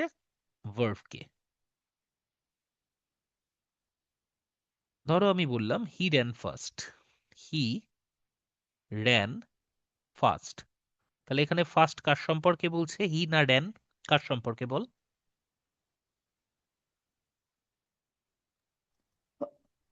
রান সম্বন্ধে স্যার। র্যান। র্যান সম্পর্কে বলছে মানে ভার্বকে কোয়ালিফাই করছে, তাই ওটা হচ্ছে অ্যাডভার্ব। কার অ্যাডভার্ব? ভার্বের অ্যাডভার্ব, মানে ভার্বকে কোয়ালিফাই করা অ্যাডভার্ব। 2 নম্বর সেন্টেন্স লিখলাম যে he is fast, he is fast, লিখলাম হি ইজ ফাস্ট। তাহলে ফাস্ট কার সম্পর্কে বলছে? ইজ সম্পর্কে নাকি হি সম্পর্কে? সাবজেক্টের সম্বন্ধে স্যার এখানে স্যার। কার সম্পর্কে? আহ, হ্যাঁ স্যার, সাবজেক্ট স্যার এখানে যেটা আছে স্যার, এখানে এই স্যার সম্পর্কে বলি। তাহলে হি হিটা এর কি? সম্পর্ক। প্রোনাউন। তাহলে প্রোনাউন সম্পর্কে যদি বলে তাহলে ফার্স্ট কি হবে? নাউন প্রোনাউন ফার্স্ট স্যার সম্পর্কে বলে কি হয়? Sir Adjective. অ্যাডজেক্টিভ। তাহলে এটা হচ্ছে অ্যাডজেক্টিভ, ঠিক আছে? তাহলে এর আগে আমি যদি ভেরি শব্দটা লিখি, তাহলে ভেরি শব্দটা কাকে কোয়ালিফাই করবে? আর স্যার First. ফার্স্ট কে মানে স্যার অ্যাডজেক্টিভ কে। তার মানে এই ফার্স্ট হচ্ছে একটা অ্যাডভার্ব, যে অ্যাডভার্ব কোনো অ্যাডজেক্টিভকে কোয়ালিফাই করেছে। তার মানে দ্বিতীয়টা পেলাম হচ্ছে অ্যাডভার্ব কোয়ালিফাইং অ্যাডজেক্টিভ। এটা বুঝতে পেরেছিস সবাই? হ্যাঁ স্যার। 3 নম্বর, অ্যাডভার্ব অ্যাডভার্বকে কোয়ালিফাই কি করে করছে সেটা দেখিয়ে দিই। অ্যাডভার্ব অ্যাডভার্বকে কোয়ালিফাই কি করে করছে, আমি এই সেন্টেন্সটাই লিখি, ফার্স্ট সেন্টেন্সটা, হি র্যান ফাস্ট। তাহলে ফার্স্ট শব্দটা কি? অ্যাডভার্ব। কেন? এই যে কারণ হচ্ছে এ ভার্বকে কোয়ালিফাই, র্যানকে কোয়ালিফাই করেছে, একই সেন্টেন্স। এর আগে আমি যদি ভেরি বসাই তাহলে কি হবে? ভেরিটা কোয়ালিফাই করবে ফার্স্টকে, যে ফার্স্ট হচ্ছে অ্যাডভার্ব। তাহলে এইবার ভেরি শব্দটা হবে অ্যাডভার্ব যে অন্য একটি অ্যাডভার্বকে কোয়ালিফাই করেছে। এই অবধি ক্লিয়ার? Clear sir. নোট করছিস তো সবাই Yes, বাবা? sir. হ্যাঁ স্যার, হ্যাঁ স্যার। আচ্ছা, এইবার এই তিনটে সব জায়গায় করানো হয়, মানে বইতেও পেয়ে যাবি। এইবার একটু অ্যাডভান্স লেভেল নিয়ে আলোচনা করি, যে সবার ধারণা হচ্ছে অ্যাডজেক্টিভ অ্যাডভার্বকেই কোয়ালিফাই করে এবং ভার্বকে কোয়ালিফাই করে। বিষয়টা তা নয়, ও অন্যান্য পার্ট অফ স্পিচকেও কোয়ালিফাই করতে পারে। যেমন ধর আমি বললাম একটা ছোট্ট এক্সাম্পল, ধর আমি বললাম যে হি কেম দেয়ার, হি কেম দেয়ার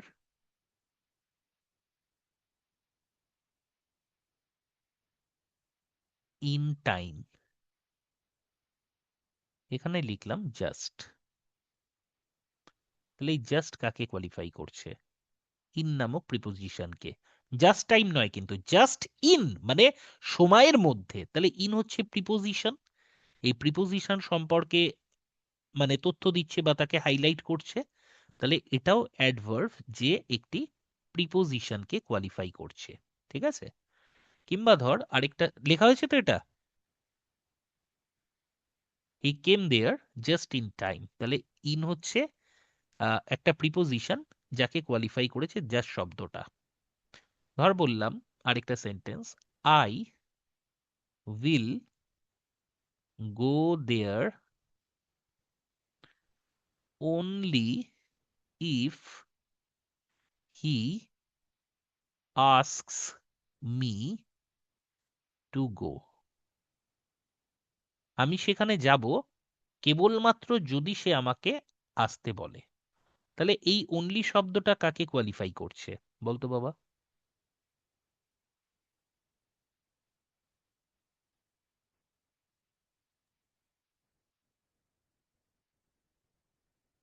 কি হলো রে বাচ্চা? এ তো পিটিয়ে দেবো উত্তর না করলে। ইফ ইফ কে? তাহলে ইফটা কোন part of speech? conjunction, conjunction.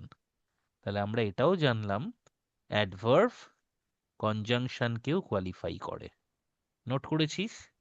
আরেকটা সেন্টেন্স ধর বললাম, unfortunately I was not there. Unfortunately দুর্ভাগ্যবশত আমি সেখানে ছিলাম না। তাহলে এই যে আনফরচুনেটলি, এ কি আই কে কোয়ালিফাই করছে, ওয়াজ কে কোয়ালিফাই করছে, নট কে করছে, নাকি দেয়ার কে করছে, নাকি আই ওয়াজ নট দেয়ার গোটা ক্লজ কে কোয়ালিফাই করছে? মানে সম্পূর্ণটাকে স্যার। সম্পূর্ণটাকে। তার মানে an adverb can qualify a whole sentence. তো এই ধরনের অ্যাডভার্বের একটা বিশেষ নাম আছে, যদিও লাগবে না বলে দিই, এগুলোকে বলা হয় সেন্টেন্স অ্যাডভার্ব। কি বলা হয়? Sentence adverb. Sentence adverb generally সেন্টেন্সের শুরুতে বসে এবং তারপর একটা আবশ্যিকভাবে কমা ব্যবহার করতে হয়, যেমন unfortunately, fortunately, thankfully. So these are sentence adverb. Clear? Clear sir. আচ্ছা, আরেকটা ছোট্ট জিনিস যদি জিজ্ঞাসা করি, অনেকের ভুল ধারণা থাকে, একটা কোশ্চেন করতে দিই, তোরা একটু অ্যান্সারটা বলবি কি হবে। হ্যাঁ, একটা একটু ভালো প্রশ্ন, এই অ্যাডভার্ব অ্যাডজেক্টিভের কনসেপ্ট থেকেই হয়ে যাবে। সেটা হচ্ছে, ধর বলা হলো যে I play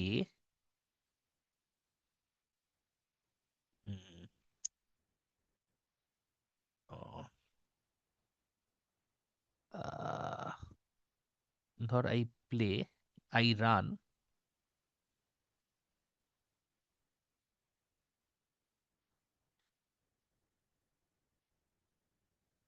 quicker than him. কি ভুল আছে?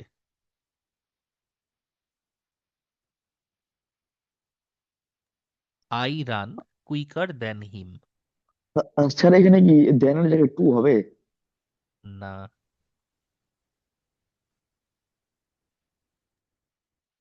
কুইকার। হিমটা কি হি হবে হবে? স্যার। কুইক হবে। হিমটা হি হবে। এটা একটা ভালো প্রশ্ন আমি পেয়েছি। হিমটা হি হবে। কেন হি হবে?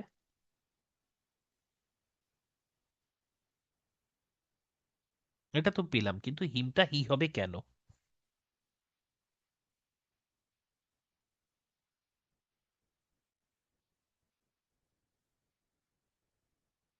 বলো।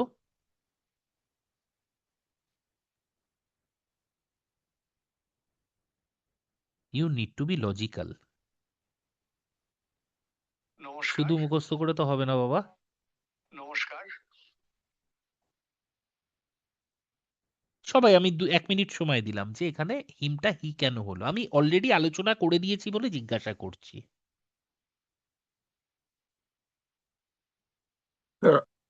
আইটা সাবজেক্টিভ ফর্ম, তাই এটা সাবজেক্টিভ ফর্ম, তাই জন্য হি হবে। এটা একটা খুব ভুল কনসেপ্ট, এবং অনেক ইউটিউব চ্যানেলেও এরকম বোকা বোকা কনসেপ্ট দিয়ে দেয় যে সাবজেক্টের সাথে সাবজেক্ট তুলনা হয়, তাই না? এটাই তো শিখেছিস যে যেহেতু আই এর সাথে স্যার তুলনা হয়েছে তাই হি হয়েছে। কারণ comparison should be made between two similar type of thing. একই ধরনের বিষয় বা বস্তুর মধ্যে তুলনা চলে, সাবজেক্টের সাথে সাবজেক্টের তুলনা চলে, অবজেক্টের সাথে অবজেক্টের তুলনা চলে। কিন্তু তাই কি হয়? আমি যদি বলি I am I am senior to, তাহলে কি হি বলবো না হিম বলবো? কি বলবো? him, sir. হিম। তাহলে সাবজেক্টের সাথে কার তুলনা হচ্ছে? অবজেক্টের, এবং বাক্যটাও ঠিক থাকছে। তাহলে এটা রিজন না।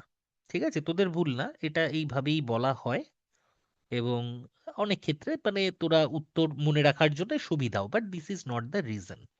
সবার আগে দেখ, এইটার দুটো উত্তর হয়, I run quicker than he অথবা কুইকার দেন হি ইজ। ইজটা ড্রপ করা থাকে।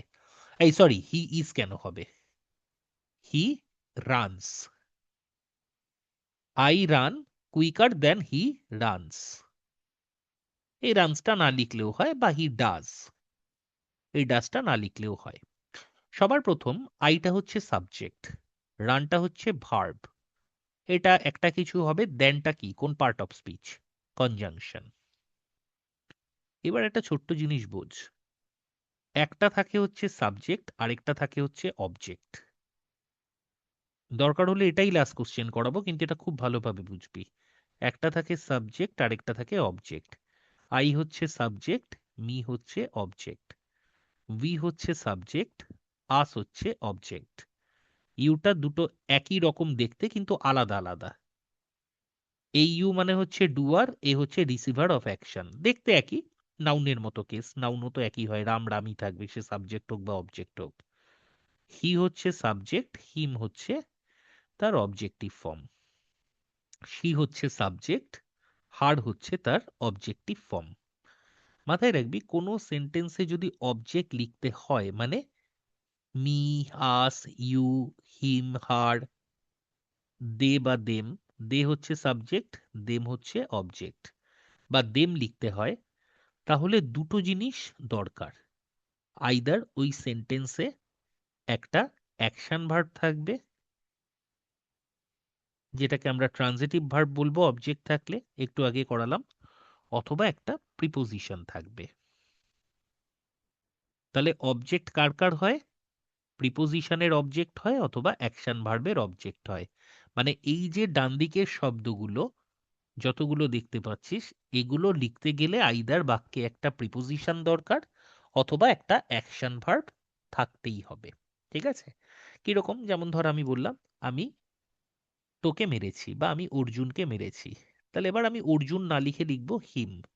আই হিট, অর্জুনের পরিবর্তে কি লিখবো, হি না হিম? হিম। তাহলে অবজেক্ট কেন লিখতে পারলাম? তার কারণ অ্যাকশন ভার্ব। তাহলে এই যে অবজেক্ট লিখলাম, তার জন্য কে দায়ী, প্রিপোজিশন না অ্যাকশন ভার্ব, কোনটা? বল বাবা।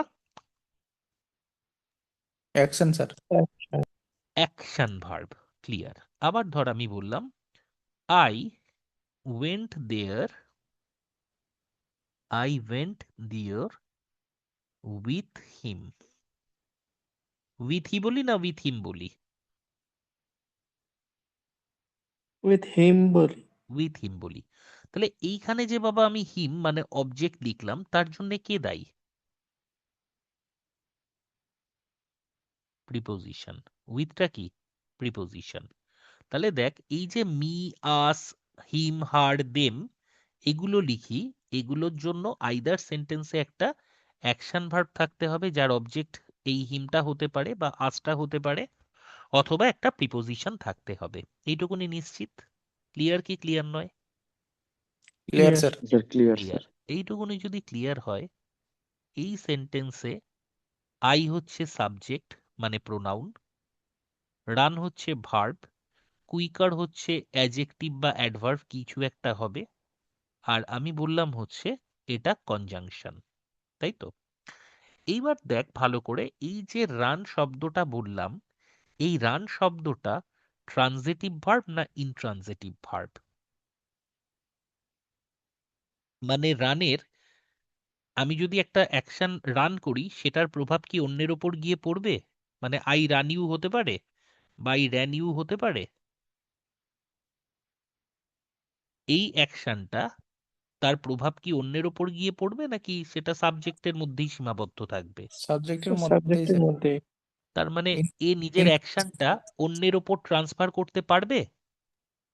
না, তাহলে এটা ট্রানজিটিভ না intransitive? Intransitive sir. Intransitive. Intransitive মানে যার কি থাকে না, অবজেক্ট থাকে না। মানে হিমলেখার একটা রাস্তা কেটে গেল। হিমলেখার দুটো রাস্তা, এক হচ্ছে অ্যাকশন ভার্বের অবজেক্ট থাকতে পারে, এটা ধরলাম আমি অ্যাকশন ভার্ব, কিন্তু এটা তো ট্রানজিটিভ ভার্ব না, কি ভার্ব? Intransitive verb. তাহলে আমি যে এখানে হিম লিখবো তার জন্য তো ট্রানজিটিভ ভার্ব দরকার, কিন্তু ইনট্রানজিটিভ ভার্ব থাকায় আমি লিখতে পারলাম না। এক। 2 নম্বর আরেকটা রাস্তা আছে, সেটা কি? যদি প্রিপোজিশন থাকে তাহলে স্যার আমি করতে পারি, কিন্তু এই সেন্টেন্সে দেনটাকে আমরা কি বললাম? কনজাংশন। তাহলে না তো এই সেন্টেন্সে না প্রিপোজিশন প্রিপোজিশন আছে, আছে, অ্যাকশন না ভার্ব আছে। এখানে অ্যাকশন ভার্ব। অ্যাকশন ভার্ব থাকলেও ইনট্রানজিটিভ, না তো ট্রানজিটিভ ভার্ব আছে, না প্রিপোজিশন আছে। তাহলে এই সেন্টেন্সে অবজেক্ট থাকবেই বা কি করে? Clear? Clear sir. Clear. Very good sir. 2 number সেন্টেন্সে senior to, junior to, superior to, inferior to, এগুলো হচ্ছে এই শব্দগুলোর সাথে বসা অ্যাপ্রোপ্রিয়েট প্রেপোজিশন। যেহেতু এটা প্রিপোজিশন, তাই প্রিপোজিশনের পর প্রিপোজিশনাল অবজেক্ট বসেছে। হিম তখনই বসতে পারে যদি প্রিপোজিশন অথবা ট্রানজিটিভ ভার্ব থাকে, কিন্তু এখানে প্রিপোজিশন আছে। তাহলে এই যে ধারণাটার আমরা বশবর্তী হই যে সাবজেক্টের সাথে সাবজেক্টেরই তুলনা হবে, এটা ফেক, এটা নয় অ্যাকচুয়ালি। তাহলে এই অবধি ক্লিয়ার কি ক্লিয়ার নয়? Sir clear sir. Clear. Clear. এর পরেও একটা ভুল আছে, কি সেই ভুলটা?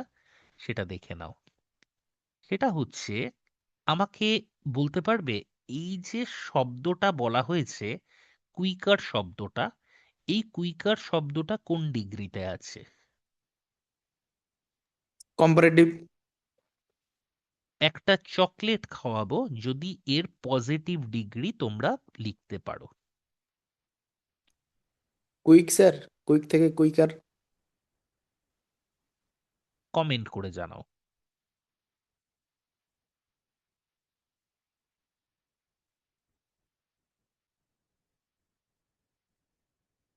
Comment comment comment comment check করবো এবার।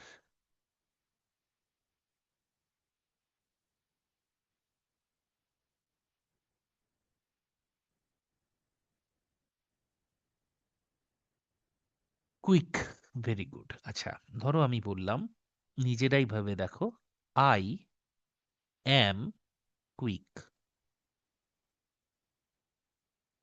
ভাল লাগছে? I run quick. কি পার্থক্য? আদৌ পার্থক্য আছে? আছে। আই রান কুইক নয়, আই রান কুইকলি। এইখানে কুইক কার সম্পর্কে বলছে? কুইক বলছে আই মানে প্রোনাউনের সম্পর্কে। তাহলে প্রোনাউনের সম্পর্কে বললে আমার অ্যাজেক্টিভ দরকার, কুইক শব্দটা অ্যাজেক্টিভ। কিন্তু এই যে কুইক শব্দটা, এই কুইক শব্দটা আই সম্পর্কে বলছে না, বলছে কার সম্পর্কে? Run run. সম্পর্কে। তাহলে রান সম্পর্কে যদি বলে, রানটা হচ্ছে ভার্ব, তাহলে আমার এখানে দরকার হচ্ছে অ্যাডভার্ব। মাথায় রাখবি কুইক শব্দটা অ্যাজেক্টিভ, তার অ্যাডভার্বিয়াল ফর্ম হচ্ছে কুইকলি। বোঝালাম? বোঝাতে পারলাম?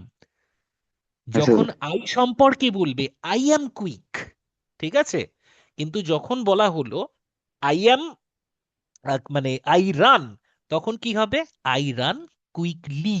আই রান কুইকলি, তার মানে এটা হচ্ছে অ্যাডভার্ব দরকার। তাহলে এইখানে যে শব্দটা ছিল, যেটা করতে দিয়েছিলাম, আই রান কুইকলি, এই যে কম্প্যারেটিভ ডিগ্রি করা হয়েছে, এই কুইকারটা কার কম্প্যারেটিভ ডিগ্রি? কুইকের নাকি কুইকলির? কুইকলি। কুইকার শব্দটা কার comparative degree? Quick. Quick. Quick মানে অ্যাডজেক্টিভ, তার কম্প্যারেটিভ ডিগ্রি হচ্ছে কুইকার। ভুল লিখলাম, আর হবে কুইকার। এটাই লাস্ট করাবো, হ্যাঁ, 5টা 4টে করতে অনেক সময় লেগে গেল। আচ্ছা, আর যদি এটা অ্যাডভার্ব থাকে, QUICKLY, তার কম্প্যারেটিভ ডিগ্রি কি হবে? More quickly. কুইকের কম্পারেটিভ ডিগ্রি কুইকার, কুইকলি তার কম্পারেটিভ ডিগ্রি কি? More quickly. Clear? Clear sir. Yes. Sir তাহলে এখানে দেখ, আই রানের পর কি দরকার? অ্যাডভার্ব না অ্যাডজেক্টিভ?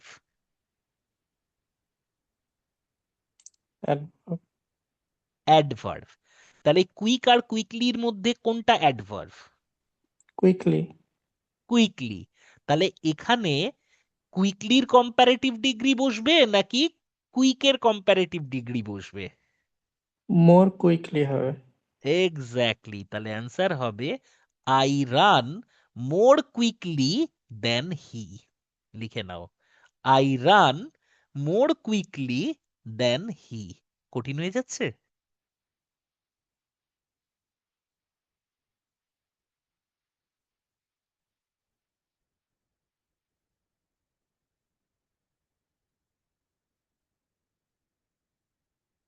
এটা বুঝতে পেরেছিস তো সবাই? না বুঝলে বল, আমি আবার বলে দেব। স্যার বুঝতে পেরেছি স্যার, অনেকগুলো জিনিস একসাথে এখন মাথায় ঘুরছে। আর একটা ছোট্ট এক্সাম্পল একই ধরনের দিই, তাহলে মাথাটা ক্লিয়ার হয়ে যাবে। ধর আমি বললাম আই প্লে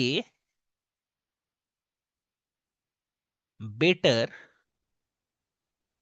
দেন, কি হবে? হি না হিম? বল। হি। হি, ভেরি গুড। হিটা ছোট হাতের হবে, আমি ইচ্ছা করে লিখলাম। হি প্লে বা হি প্লেজ বা হি ডাজ। হি প্লেজ নয়, মানে হি ডাজ। দ্বিতীয়বার আর প্লেজ লিখতে হয় না। আমার প্রশ্ন হচ্ছে, এটা ঠিক সেন্টেন্স, এই বেটারকে পজিটিভ ডিগ্রিতে লেখ।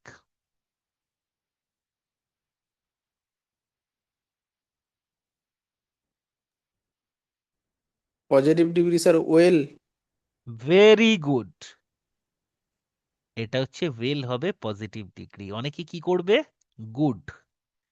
গুড পজিটিভ ডিগ্রি, কিন্তু গুডটা হচ্ছে অ্যাডজেক্টিভ আর এটা হচ্ছে অ্যাডভার্ব। যদি প্রশ্নটা I play better than he না থেকে I am better than he থাকতো, তাহলে বেটারের মানে পজিটিভ ডিগ্রি কি হতো? Good হতো। তখন গুড হতো। Actually good adjective are well adverb, এই দুটোরই কম্পারেটিভ ডিগ্রি হচ্ছে বেটার। কিন্তু সব ক্ষেত্রে তো তা নয়। কুইকের ক্ষেত্রে কুইকার হচ্ছে অ্যাডজেক্টিভ আর কুইকলি হচ্ছে অ্যাডভার্ব, তার কম্পারেটিভ ডিগ্রি হচ্ছে মোর কুইকলি। এমনিতেও ভেবে দেখ, আই প্লে গুড হয় না আই প্লে ওয়েল? ওয়েল। তাহলে এখানে যে বেটারটা রয়েছে সেটা হচ্ছে ওয়েলের কম্পারেটিভ ডিগ্রি।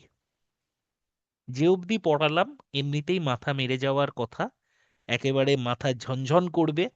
অনেক কিছু নতুন কনসেপ্ট নিয়ে আলোচনা করেছি।